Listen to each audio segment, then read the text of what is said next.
सारे पढ़े लिखे लोग आज जाग रहे हैं और अपनी जिम्मेदारी निभा रहे हैं। एक एक रुपया जोड़ करके अपने दिनचर्या का थोड़ा वक्त निकाल करके सामाजिक न्याय सम्मेलन कर रहे हैं और आप सबको आमंत्रित किए हैं कि आप सब मिल करके इस विचारधारा के काम को आगे बढ़ाइए। मुझे लगता है कि आज अगर डॉक्टर अंबेडकर होते तो शायद इस तरह के दृश्य देख करके थोड़ा सुकून जरूर महसूस करते कि पढ़े लिखे लोग अब अपनी जिम्मेदारी निभाने की कोशिश कर रहे हैं।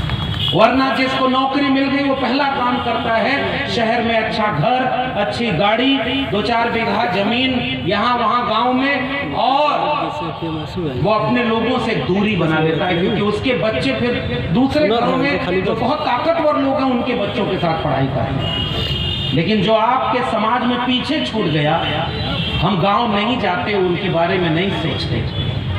मैं आज भी कह रहा हूं, इन आयोजकों का इस बात के लिए शुक्रिया अदा करिए कि जब वो आयोजन कर रहे थे तो शुरू में इन्होंने दिखाया कि हमने 84 बहुजन नायकों की तस्वीरें लगाई हैं इस कार्यक्रम की दीवारों के सामने। मुझे लगता है कि ये वैचारिकी, ये एकजुटता कि इस जगह से जो एक संदेश जाना चाहिए, सुल्तानपुर को हम किसी और वजहों से जाना करते थे।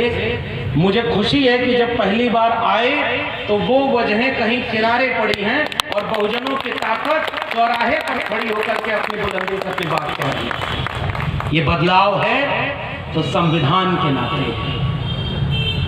ये बदलाव अगर आ रहा है कि जिसकी आबादी ज्यादा थी वो गांव में कमजोर पड़ा बैठा था, बिखरा हुआ था, डर कर रहता था।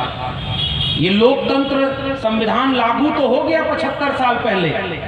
गांव के लोगों, पुराने लोगों, आप सब क्या नहीं जानते, और खासकर नौजवानों को ये बात मैं बताना चाहता हूं, पूछना अपने गांव के बुजुर्गों से वो इतिहास कि जिस दिन चुनाव होता था, वोट डलने का दिन होता था, ताकतवर कुछ लोग, चंद लोग, बहुत कमजोर कर दिए गए लोगों की बस्ती के सामने एक लाठी लेकर खड़े हो जाते थे। उस बस्ती से कोई वोट डालने नहीं जा पाता था और उनका वोट पड़ जाया करता था। लोकतंत्र ऐसे चलता था इस देश में। संविधान लागू होने के भी 2-3-4 दशक बाद तक, 1990 तक अगर मैं कहूं तो गलत नहीं होगा, लेकिन 1990 का वो दौर था जिसने संविधान को जमीन पर उतारने में कामयाबी हासिल की। वो दौर मंडल आंदोलन का दौर था, वो दौर मान्यवर कांशीराम के आंदोलन का दौर था कि जिसकी जितनी संख्या भारी उसकी इतनी हिस्सेदारी।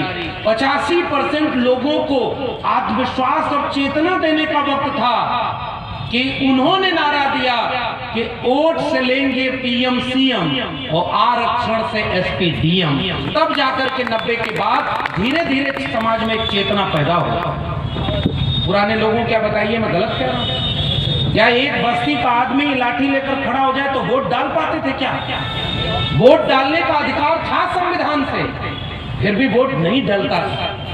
जो ताकतवर था, जिसकी लाठी में दम था, वो आपको जैसे चाहे, संख्या आपकी ज्यादा थी लेकिन तानाशाही किसी और की चला करती थी। संविधान में बाबा साहब अम्बेडकर ने ये हक दिया कि अब राजा रानी के पेट से पैदा नहीं होगा, जनता के वोट से पैदा होगा, और जनता को वोट देने का ही अधिकार नहीं हो पाया।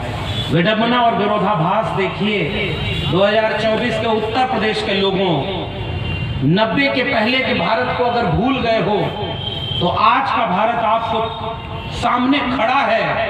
वोट डालने जाए और अगर उनके मुताबिक नहीं हो तो पुलिस बंदूक तान के खड़ी हो जाएगी कि आप वोट डालने नहीं जा सकते। बताओ, ये लड़ाई वापस लौट करके हमारे सामने आ रही है कि नहीं? कल तो कोई और खड़ा होकर के वोट नहीं डालने देता है, आज तो सरकारी इशारे पर खुलेआम वोट को लूट लिया जाए।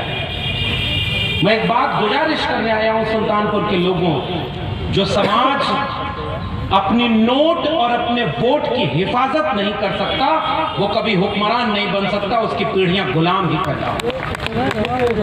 आपका नोट भी लूटा जा रहा है और अब आपका वोट भी लूटा जा रहा है। संविधान सम्मेलन है ये तो काफी दिन आयोजकों ने कुछ सोच करके इतनी बड़ी संविधान की प्रस्तावना और संविधान के आगे की तस्वीर यहाँ पर रखी है। वो चाहते हैं कि ये बात गांव-गांव तक पहुंचे कि संविधान नहीं था तो ये देश कैसा था, संविधान है तो क्या क्या मिला है। मैं इस मंच का इस्तेमाल ये बताने में करना चाहता हूँ, पूर्व के वक्ताओं ने बहुत बातें कही और मेरे बाद भी बहुत वरिष्ठ और सम्मानित लोग बोलने वाले हैं, बहुत विद्वान हैं, वो भी अपने ढंग से यही बात बताएंगे। संविधान नहीं था तो एक खटिया थी, संविधान नहीं था तो उस खटिया का लकड़ी बनाने वाला कोई बढ़ई भी था, लेकिन वो खटिया पर बैठ नहीं सकता था बराबर में। संविधान नहीं था तो खटिया को जो बुनने वाला था, खटिया को बनाने वाला था, खटिया को अपनी मजदूरी से बना करके इस्तेमाल करने लायक भी जो लोग थे वो खटिया पर नहीं बैठ सकते थे। खटिया पर वो बैठता था जिसके हाथ में ताकत थी, जिसके हाथ में लाठी थी, वही खटिया पर बैठता था, बाकी लोग जमीन पर बैठते थे। संविधान आया तो खटिया बदल गई।